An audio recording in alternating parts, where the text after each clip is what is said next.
Hai teman-teman, kembali berjumpa dengan Kanala. Di video kali ini kita mau bahas tentang saham-saham consumer seperti Unilever, ICBP, INDF, Mayora, dan juga Kalbe Farma. Kita akan bahas saham-saham consumer dengan market cap yang besar, fundamental terbaru, dan juga inspirasi bagi investor yang tertarik dengan saham consumer. Bagi teman-teman yang mau ikut private mentoring investasi saham langsung bersama Kanala, bisa klik link di deskripsi ya. Dan sebelum lanjut, jangan lupa untuk subscribe. Untuk kamu yang mau belajar saham langsung bersama Kanala, bisa ikuti webinar ini. Webinar belajar analisis fundamental saham akan kembali kita adakan pada Sabtu 27 November 2021. Ini benefit yang akan didapat peserta, akan mendapatkan rekaman materi webinar, bisa konsultasi langsung dengan Kanala ID, dan juga mendapatkan materi webinarnya. Untuk pendaftaran bisa klik link di deskripsi atau bisa WhatsApp langsung ke nomor yang ada di web Kanala ID. Sampai jumpa di webinarnya ya. Salah satu sektor yang menarik di Bursa Efek Indonesia itu adalah sektor consumer. Di sektor ini, khususnya untuk barang-barang konsumsi, itu ada nama-nama besar seperti Unilever, Sampurna, Gudang Garam, dan banyak lagi. Nah, dari sekian emiten consumer dengan market cap yang besar, mana ya yang paling menarik? Kita akan bandingkan antara Unilever, Indofood, ICBP, Mayora, dan juga Kalbe Farma. Langsung saja ini review selengkapnya. Pertama ada saham Unilever Indonesia dengan kode saham UNVR. Satu lot sahamnya bisa dibeli dengan harga sekitar 446 ribuan ketika video ini dibuat. Nah, kalau kita lihat dari tahun 2016 sampai dengan tahun 2020, secara omset atau pendapatan dari Unilever tuh masih terus tumbuh, tapi memang cukup tipis untuk kenaikannya. Ditambah lagi, untuk growth laba bersih mereka tuh sedang tertekan di beberapa tahun terakhir. Sehingga nggak heran saham dengan valuasi yang mahal ini mengalami penurunan harga yang sangat signifikan dalam 5 tahun terakhir. Nah, kalau kita lihat kinerja terbaru per September 2021, itu laba UNVR pun juga mengalami penurunan. Profit bersihnya itu hanya sekitar 4,3 triliunan, turun dari 5,4 triliunan di periode yang sama tahun 2020 kemarin. Dan selain itu, yang patut dicermati juga dari saham UNVR adalah tingkat liabilitasnya yang cukup tinggi. Bahkan ekuitasnya hanya 4,9 triliunan ya, tapi liabilitasnya mencapai lebih dari 15 triliun di tahun buku 2020. Walau tentu saja harus dilihat detail di laporan keuangan Unilever, detail dari liabilitasnya. Namun secara kinerja, sebenarnya dari rasio profitability UNVR ini tetap bagus karena mereka bisa tetap stabil. Memang di September 2021 tuh agak sedikit turun, baik dari sisi net profit margin ataupun rasio-rasio profitabilitas lainnya. Termasuk return on equity-nya pun mengalami penurunan dan return on asset-nya pun juga masih mengalami penurunan sepertinya di sini. Namun kita bisa tunggu sampai akhir tahun atau di tahun depan akan seperti apa. Valuasinya ketika video ini dibuat, itu saham UNVR dihargai dengan price ratio sekitar 29 kali. Masih cukup mahal ya kalau menurut Kanala untuk sekalipun saham-saham consumer. Walaupun yieldnya sudah mulai menarik, yaitu bisa lebih dari 4% ketika di saat video ini dibuat. Kedua ada saham ICBP atau Indofood CBP. Satu lotnya itu harganya sekitar 890 ribuan ketika video ini dibuat. Nah, memang yieldnya ICBP ini sedikit menurun dibandingkan tahun-tahun sebelumnya. Secara kinerja, sejak 2016 tuh pendapatannya masih terus tumbuh dan cukup signifikan kenaikannya. Apalagi mereka melakukan akuisisi Pine Hill pada tahun buku 2020 kemarin. Dan secara laba pun masih terus bertumbuh juga, jadi ini growth-nya masih cukup menarik sebenarnya untuk ICBP. Namun sayangnya memang di tahun buku 2020 terjadi lonjakan liabilitas yang tinggi sekali karena aktivitas akuisisi mereka terhadap Pine Hill tadi. Nah, kalau kita lihat di Juni 2021, di laporan keuangan semester 1-nya ICBP, itu profitnya masih naik cukup lumayan dari 3,5 triliunan menjadi 3,9 triliunan. Ingat, ini laporan per Juni 2021 ya, karena ketika video ini dibuat, ICBP belum merilis laporan sampai dengan kuartal 3 2021. Ini gambaran profitabilitasnya, kalau kita lihat memang net profit marginnya dari ICBP itu tampaknya tidak setinggi Unilever ya tadi kalau kita lihat, dan demikian juga dari return on equity ataupun return on assetnya. Namun yang lebih menarik adalah valuasinya. Ketika video ini dibuat, itu price earning ratio ICBP hanya sekitar 16 kali, dan yield dividennya itu kalau lihat data dividen terbaru sekitar 2,4%-an. Apakah menarik? Tentu akan kembali ke masing-masing investor dan perlu lakukan analisis lebih detail. Yang ketiga ada saham INDF nih, induknya dari ICBP tadi. Tapi yang menarik adalah satu lotnya INDF itu bisa dibeli dengan harga sekitar 627 ribuan. Dan sebagai induknya ICBP, INDF ini justru lebih murah valuasi sahamnya. Kalau kita lihat, di sini pendapatannya juga masih terus tumbuh dengan cukup signifikan. Dari 2019 ke 2020, peningkatannya lumayan, dan secara laba bersih pun juga masih terus meningkat sampai dengan tahun buku 2020.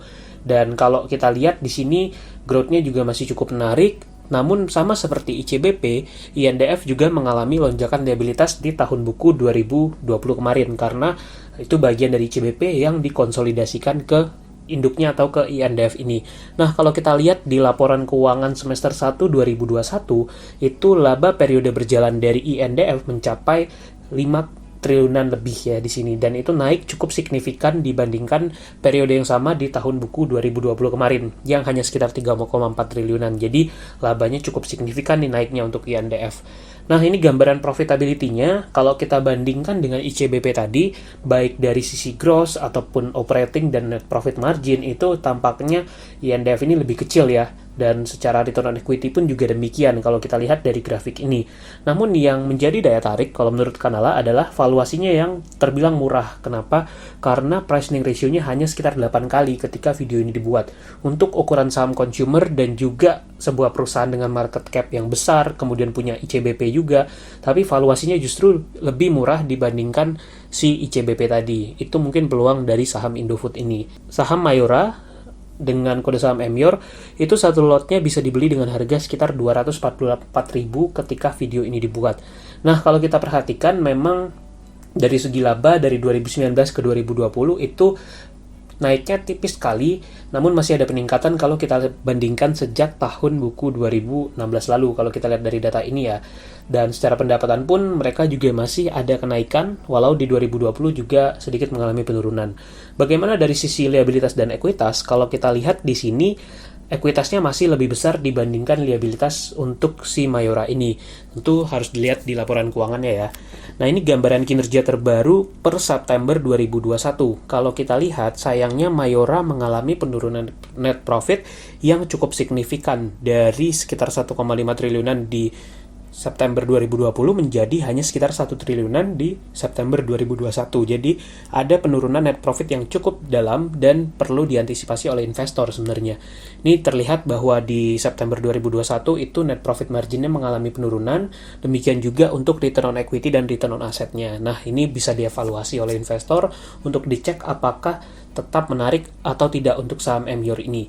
Dan karena adanya penurunan laba yang cukup signifikan tadi, valuasi price earning ratio-nya menjadi tinggi sekali, yaitu mencapai 41 kali, dan dividen yield-nya kalau pakai data dividen terbaru itu sekitar 2,1%-an. Jadi tidak terlalu tinggi sebenarnya yield-nya kalau kita compare dengan beberapa emiten lain tadi. Yang kelima ada saham KLBF, Kalbe Farma. Satu lotnya bisa dibeli dengan harga sekitar 162 ribuan ketika video ini dibuat. Walaupun memang dalam 5 tahun terakhir itu grafik harga sahamnya sideways ya kalau dilihat di situ.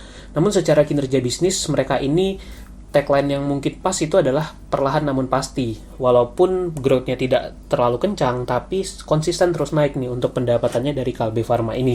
Teman-teman bisa cek itu dari 2015 sampai 2020, pendapatan masih terus bertumbuh dengan net profit yang juga masih terus konsisten bertumbuh. Jadi growth-nya masih ada. Dan ini kalau kita lihat secara balance sheet juga mereka ekuitasnya jauh lebih besar dibandingkan liabilitas yang dimiliki. Jadi untuk yang mencari growth dan mencari tingkat utangnya rendah, KLBF ini pasti masuk di dalam radarnya.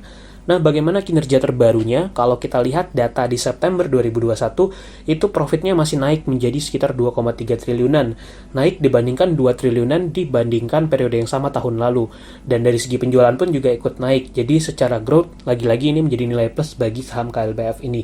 Demikian juga kalau kita lihat di sini untuk grafik profitabilitasnya, gross marginnya cukup tinggi sebenarnya, namun memang untuk profit margin dari KLBF itu masih di angka belasan persen ya.